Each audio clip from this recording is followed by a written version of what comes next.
Well, there are 60 billion reasons to get into the weight loss business. That's how many dollars we, the people, spend each year in the struggle for a smaller silhouette.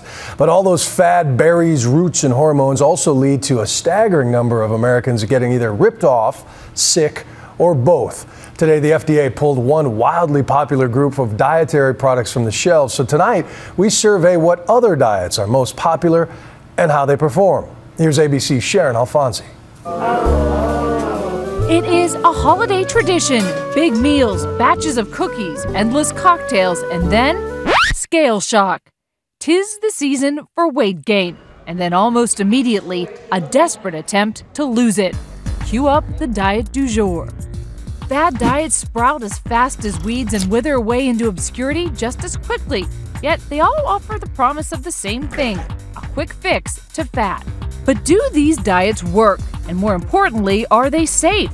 For example, today the FDA announced the first step in banning the sale of the ingredient used in the so-called HGC diet. When you put them under your tongue, you basically feel a little bit of a burning sensation.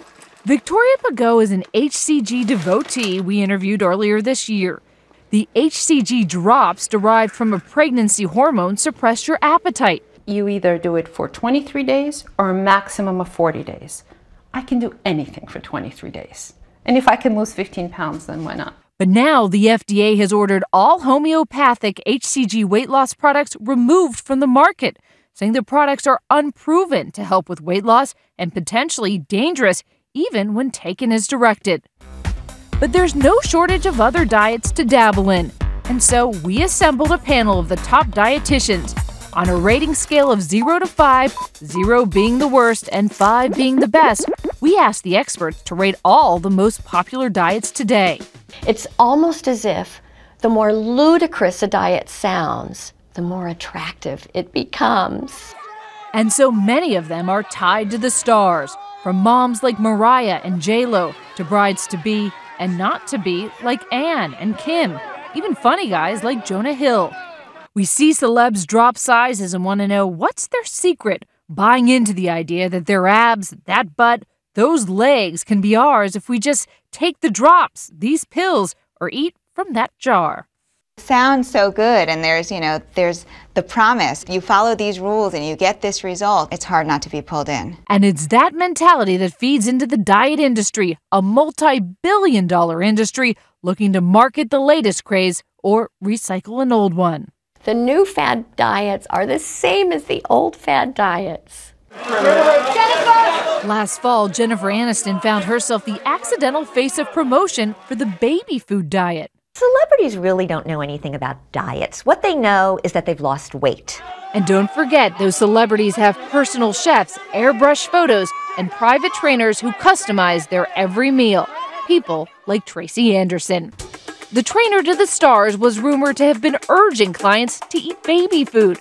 She has sung the praises of pureed foods. They're loaded with nutrients, but she never intended people to go gaga for Gerber. I actually had baby food companies like, wow, our baby food sounds like, I'm like, are you kidding? The baby food diet, I would give it a 3 for effectiveness. And that's because you could still, even with baby food, overeat. Even Tracy says she's experimented with dieting. The most extreme thing that I ever did was I was raw food for 7 months, and I lost my menstrual cycle. The raw food diet stirs up a difference of opinion among the experts. The raw food diet, as far as nutrition, I give it a 5. My rating for the raw food diet is 0 because it is potentially dangerous and deficient in many nutrients. The diet requires its followers to eat all raw all the time. The positive in the raw food is that a lot of people do start eating more fruits and vegetables. And the average American is not eating enough fruits and vegetables. Following up on the pure and unprocessed path is the Caveman Diet. Actress Megan Fox is the celeb rumored to be a fan. I like the Caveman Diet. The Caveman Diet, as far as nutrition, I would give it a 4. Caveman cuisine, a diet of raw fruits, vegetables, and meats. In today's world, you can't eat like a hunter and gatherer if you're sitting on the couch. From caveman to the ultra-civilized, at the forefront of pegged fads for 2011 is the Dukan Diet, a protein-heavy diet in 4 phases. The Dukan Diet, as far as effectiveness, I give it a 4. Definitely very trendy. I think it gets very confusing with all his different cycles and phases, and I think for the average person, they could get a little lost in what they're supposed to be doing.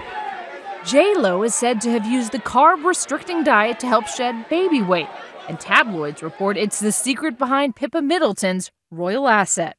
But with some of the worst eating habits in the world, are Americans really ready to trade in their love affair with decadent treats, fat-laden, golden-fried, irresistible, greasy goodness for a real commitment? If you really want to change your relationship with food and you really want to get results that are going to last, you need more than a fad. It really boils down to just a simple question. Are you willing to give up these buns for those buns? For Nightline, I'm Sharon Alfonsi in New York.